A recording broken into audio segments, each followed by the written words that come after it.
প্রিয় দর্শক, এই মুহূর্তে আবহাওয়ার গুরুত্বপূর্ণ আপডেট।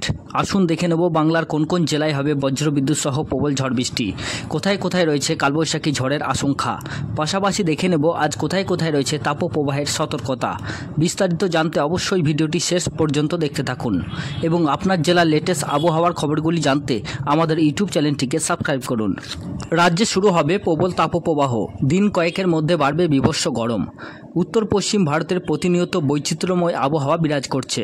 উত্তর পূর্বের রাজ্যগুলিতে 24 ঘন্টার মধ্যে বজ্রবিদ্যুৎ সহ আরও বৃষ্টিপাত হতে পারে। বৃষ্টিপাতের কারণে ক্ষতিগ্রস্ত রাজ্যগুলির মধ্যে রয়েছে আসাম, মেঘালয়, নাগাল্যান্ড, মণিপুর, মিজোরাম। ভারতীয় আবহাওয়া বিভাগ পূর্বাভাস দিয়েছে আগামী 7 দিনের মধ্যে অরুণাচল প্রদেশে 30 থেকে 40 কিলোমিটার বেগে ঝোড়ো হাওয়া বয়ে যাওয়ার পাশাপাশি একটি ঘূর্ণাবর্ত প্রবাহিত হতে পারে। জম্মু কাশ্মীর, হিমাচল প্রদেশ এবং উত্তরাখণ্ডের মতো উত্তরাঞ্চলে গত কয়েকদিনে তুষারপাত হয়েছে। আবহাওয়া দপ্তরের পূর্বাভাস অনুযায়ী এই রাজ্যগুলিতে বজ্রবিদ্যুৎ সহ হালকা বৃষ্টি অব্যাহত থাকবে। আবহাওয়া দপ্তরের পূর্বাভাস অনুযায়ী পূর্ব ভারতে 20 থেকে 23 মার্চ পর্যন্ত বজ্রপাত এবং ঝোড়ো হাওয়া সহ বিক্ষিপ্তভাবে ব্যাপক বৃষ্টিপাতের সম্ভাবনা রয়েছে।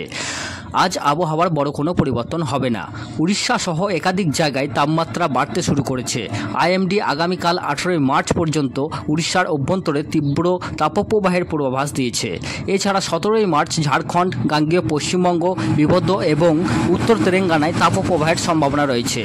সুপ্রিয় দর্শক, আপনার জেলার নাম আমাদের কমেন্ট বক্সে জানান এবং আবহাওয়ার নিত্য নতুন আপডেট পাওয়ার জন্য আমাদের ইউটিউব চ্যানেলটিকে লাইক, কমেন্ট, শেয়ার এবং সাবস্ক্রাইব করুন।